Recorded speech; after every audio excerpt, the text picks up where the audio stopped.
All right. On February 17, 2011, David Duerson, a former member of the Chicago Bears' 1985 Super Bowl championship team and considered one of the greatest defenses in football history, set a folded American flag on his bed, propped a dining room chair against the door of his apartment, and strategically shot himself in the chest, preserving his brain with a fully loaded .38 Special. He was just 50 years old. Before committing suicide, Duerson complained to his family that he had difficulty spelling simple words and experiencing blurry vision. He told his family members through text message that he wanted his brain to be donated to Boston University's research facility, where it could be studied for signs of degenerative disease. In May, researchers discovered that Duerson suffered from moderately advanced chronic traumatic encephalopathy,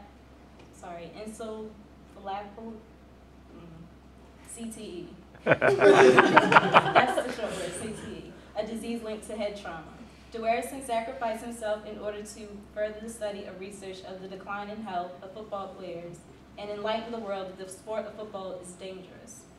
Football is dangerous because it increases the chance of players developing degenerative diseases in the brain from repeated head trauma, and because of the extreme violence of the sport, makes it virtually impossible to avoid concussions, which can lead to early onset Alzheimer's and dementia. Playing football as a career is hazardous to lives. The extreme contact of forceful hitting increases the likelihood of our most talented, tough, physical, and seemingly invincible NFL players into becoming brain damaged, dependent, and physically incapable beings. In recent years, Loyola University in Chicago conducted research on 513 retired NFL players, in which they found a link between repeated head trauma during football and the degenerative brain disease known as mild cognitive impairment, which may be related to CTE. Dr. Ann McKee, a co-director of the Center for Study of Traumatic CTE at the Boston University School of Medicine and the director of the Bedford Brain Bank, stated that Dave Duerson's brain showed pronounced changes in the frontal cortex, amygdala, and hippocampus, which controls judgment, impulse, mood control, and memory. This explains the erratic and aggressive behavior of NFL players who find themselves in criminal and civil disputes because of their unpredictable, unstable, and turbulent conduct on and off the field.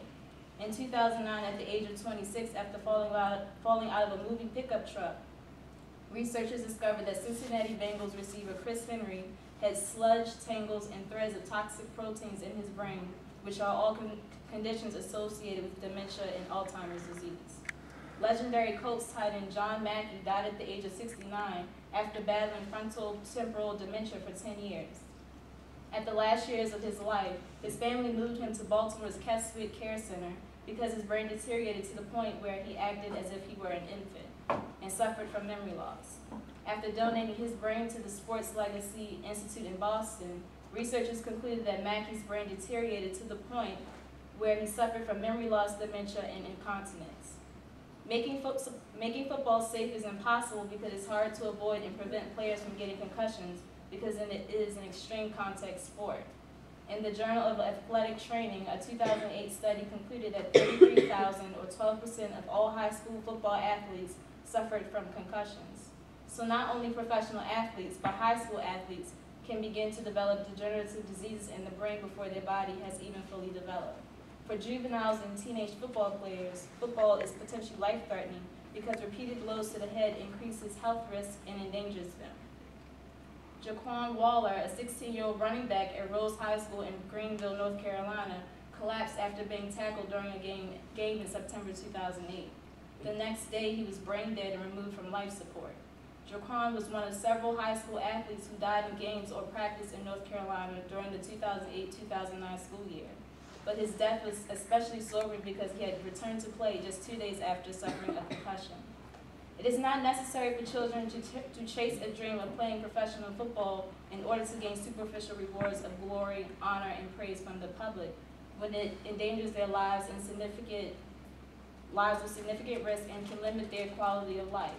The unpredictability of accidents and injuries as a result makes it hard for football to be deemed safe for athletes of all ages. There are too many risks in playing football. It increases erratic behavior because of the degenerative disease, and increases Alzheimer's dementia, significantly decreasing the lifespan of athletes. Thank you. There you go. Nice work, Tiffany.